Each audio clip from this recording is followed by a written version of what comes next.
ఆంధ్ర రాష్ట్ర ఉద్యమంలో విస్తృతంగా పాల్గొన్న కాశీనాథు నాగేశ్వరరావు పంతులకి సంబంధించిన వ్యాఖ్యానాలను లేదా వాక్యాలను పరిశీలించండి. కాశీనాథు నాగేశ్వరరావు గారు వంతు వచ్చింది. ఇప్పుడు వారిని తీసుకొచ్చే బోర్డు మీద దేశోద్ధారక కాశీనాథు నాగేశ్వరరావు పంతులు గారి బిరుదు విశ్వదాత. అలానే ఇతనికి విశ్వదాత బిరుదు ఇచ్చింది మహాత్మా గాంధీ. బి ఆంధ్రపత్రిక, భారతీయ సాహిత్య మొట్టమొదటి మాసపత్రికలు వీరు ప్రారంభించినవే.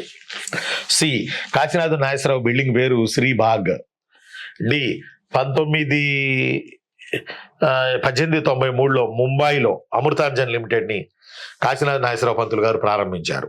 ఈ 1926లో ఆంధ్ర గ్రంథమాల అనే పుస్తకాల ప్రచురణ సంస్థను ఏర్పాటు చేశారు. ఎఫ్ శ్రీబాగ్ ఒడంబడిక 1937 నవంబర్లో ఆంధ్ర రాయలసీమ నాయకుల మధ్య జరిగింది. మీ అందరికి తెలుసు. ఈ ఒడంబడికకు కార్యస్థానం శ్రీబాగ్ అనే గృహం. ఈ గృహం కాశీనాథుని నాగేశ్వరరావు పంతులు గారిది కాగా తన గృహం